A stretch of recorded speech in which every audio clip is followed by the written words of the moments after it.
Hello mga kasabong, Nino Anthony sa El Nino Conditioning System, ang observant na magmamanok. Shoutout sa lahat ng El Nino Conditioning System user. Shoutout sa lahat ng aking mga El Nino Conditioning System observer. Shoutout sa lahat ng aking mga members. Shoutout sa aking bayaw, dumaan na aking bayaw, Oliver Casinilio. Shoutout. Shoutout Irod Casinilio. Shoutout sa lahat. Roel Casinilio, shoutout yung mga bayaw ko yan, nagmamanok din yan. Magagaling manok niyan. Shoutout sa lahat. Shoutout sa lahat ko, sa anak ko, Lucky Anthony Manya. Shoutout Lucky Anthony Manya. Shoutout Chingkor Casinilio. Shoutout sa lahat. So, ito pa. Shoutout sa mga bagong member to ha. Ito lang, mga bagong member lang ang shoutout natin ha. Shoutout muna natin ang ating financier, si Sir Jose Salazar ng Toronto, Canada. Shoutout sa iyo, Sir Jose Salazar sa Toronto, Canada. Shoutout. Shoutout Sure Shock.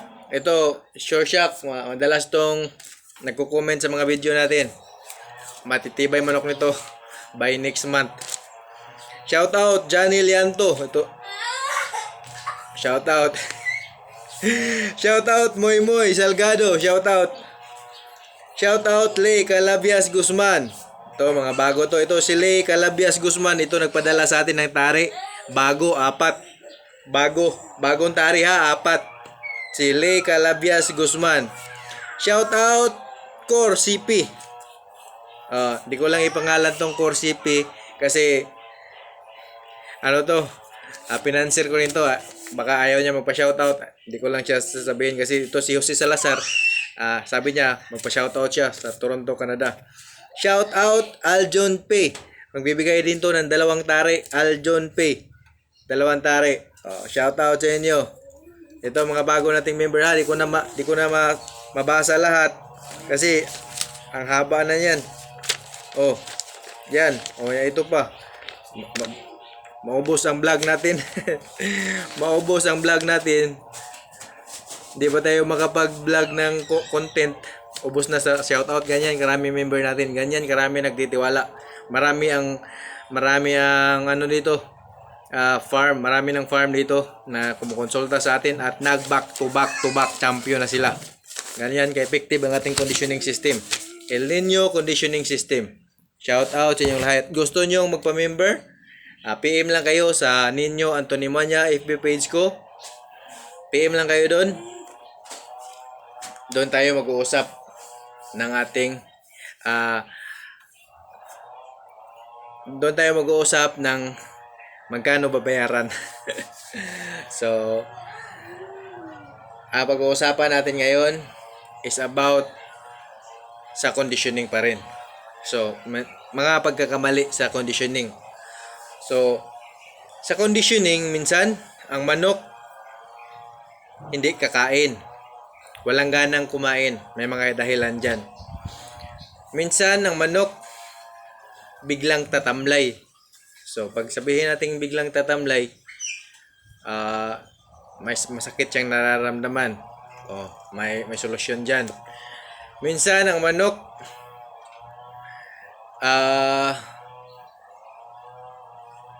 super sa active, yung nanunuka na ba, yung tumatapang palalo, may ano din yan, may solusyon din dyan. So dito muna tayo sa bakit nawawalan ng gana ang manok kahit kung yung kondisyon, pinapakain natin ng masarap yan, lalo ng yung ibang scientist nagtitimpla ng pagkain. Bakit hindi nawawalan ang gana ang manok? May ganun talagang mga pagkakataon. So, bakit nawawalan ng gana ang manok sa conditioning? Ganito po yan. Pag ikaw scientist, nagtitimpla ka ng patuka mo, dapat nakasulat yung timpla mo. Huwag yung tsamba-tsamba. Kasi, isa yan sa dahilan bakit hihina ang kain ng manok. Kasi, minsan matamis, minsan matabang. Sino ba hindi mawawala ng gana yan? Paiba-iba lasa ng timpla mo. Kaya ako, yung timpla ko, hindi ko na tinitimpla. Wala, timpla na mismo sa company. Tulad ng Enerton. Enerton lang gamit ko. May member ako. Enerton din gamit niya. 3 wins. Walang sugat lahat. 3. Champion sila. 3 wins. Walang sugat lahat. Ang laki ng binalato. Kaya more winnings sa mga El Nino Conditioning System user at sa mga El Nino Conditioning System observer. Mamalato lang kayo. Ilagay ko ang GCash number ko dito sa video na to ha. Sa mamalato kayo. Tiyak, marami pa kayo matutunan sa akin. Magkonsulta lang kayo, mag-comment lang kayo, mag-PM lang kayo. Sasagutin ko. Mamalato kayo, magpa-member kayo. Yan lang ang hinihingi ko. O may nag-promise sa akin, farm, bigyan ako ng 10% bawat panalo, bawat champion. Kaya yan, maganda yan. Ano lang ba daw yan, 10%? Lulugro nga tayo ng dublado. Yan pang 10%, di ba? Yan ang promise sa akin ng aking ibang member. Member na sila ha. Bibigyan pa ako ng 10% kasi inaalalayan ko sila sa araw-araw nilang ginagawa. So ganito. Balik tayo sa ating pag-uusapan. Bakit nawawala ng gana? Ito, isa sa dahilan. Yung timpla mo hindi consistent. Paiba-iba ka ng timpla. Minsan matamis, minsan matabang, minsan mapakla. Kaya nawawala ng gana ang manok. Dapat kung magtimpla ka, nakasulat ang timpla mo. Huwag yung pachamba-chamba. Ito, nalagay ko na ba to? Ito, hindi ba? Dapat nakasulat ang timpla mo ng... Kung nagtitimpla ka, ako, di ako nagtitimpla. Timplado na yung manok, anong patok ako. Enerton lang yan lahat. Pero, palo, bumuputok.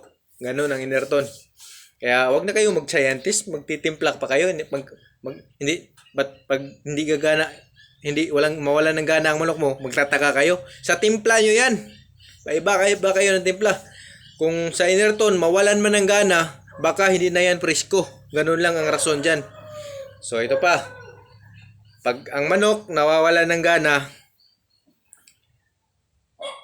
ang patuka mo, pangit ang lasa. It's either mapangkla, sobrang tamis, o nag-iba-iba ang lasa. So, ang iba pang rason dyan, bakit nawalan ng gana ng manok, bugbog ang katawan sa sparring. Baka may pilay yan o hindi mo lang alam. May namaga sa kanya dahil tinamaan ng malakas. O ano man ang nararamdaman niya.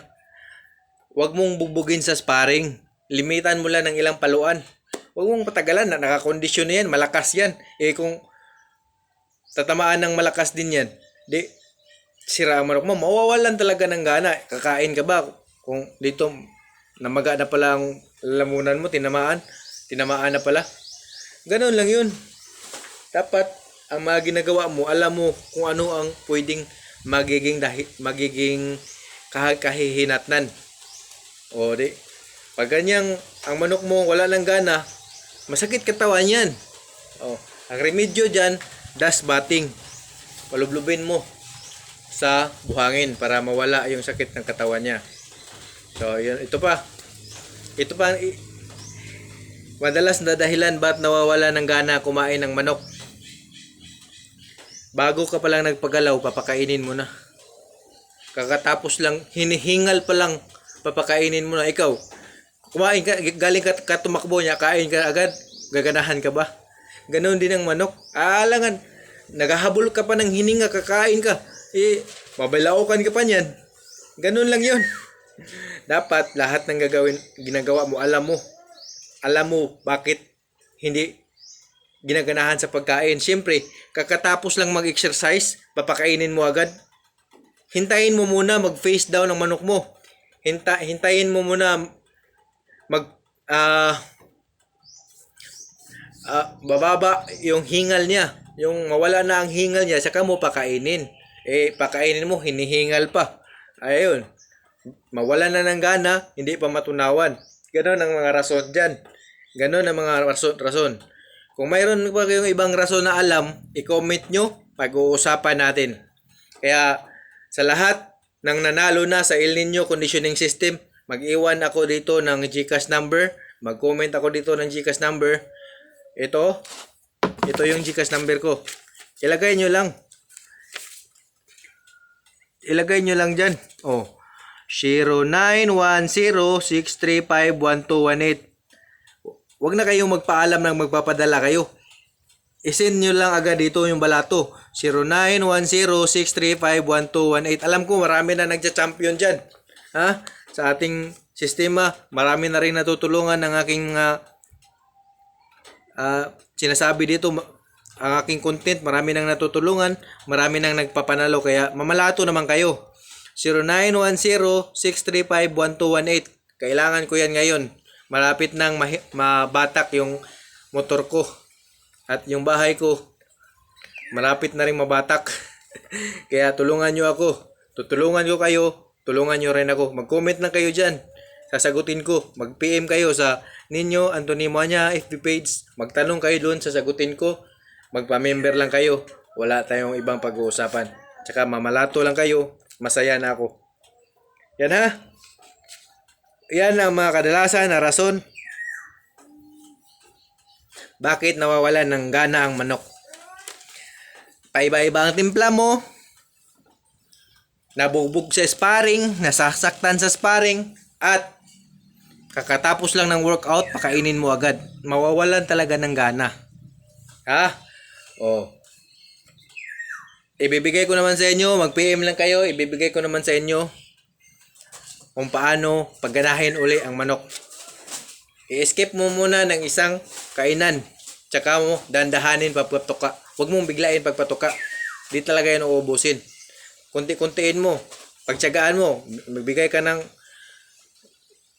20 pirasong patuka. Kung ubusin, dagdagan na naman ng 20. Hanggang maubos ang isang takal. Ganun lang. Dahan-dahan mong dagdagan yung patuka niya. Sa mga hindi pa ginaganahan ba. Huwag mong biglain marami agad ibigay. So, ito ang GCash number ko ha. Sa gusto mamalato, sa mga nanalo na, 0910-635-1218. Ilagay ko din sa comment section ang aking GCash number. Kaya salamat sa magbibigay ng balato. Salamat sa magpapamember. Salamat. Lalo na kung member kayo, priority ko ang mga member ko. Bibigyan ng mga payo at bibigyan ng mga conditioning system. Kaya salamat sa lahat ng member ko. Salamat sa lahat ng nagmamalato. Salamat sa lahat ng nagbibigay ng tari. 3 na ang nagbigay ng tari. May 2, may 4, may 7. May kaming naman, 1 dosina. Bago talaga lahat, 1 dosina. Sa akin niya ipagkaloob. Kaya salamat sa iyo, Mr. Engineer. Mr. Engineer, salamat sa iyo. Salamat din sa magbibigay pa. Tatanggap ako ng bagong tari. Sikanhan man, pwede rin, basta magamit pa. Tari case, manok, lalo na si Chris Kadigdi. Nag-promise yun sa akin ng manok dahil 7 manok niya, 6 panalo, 1 lang talo, patay pa kalaban.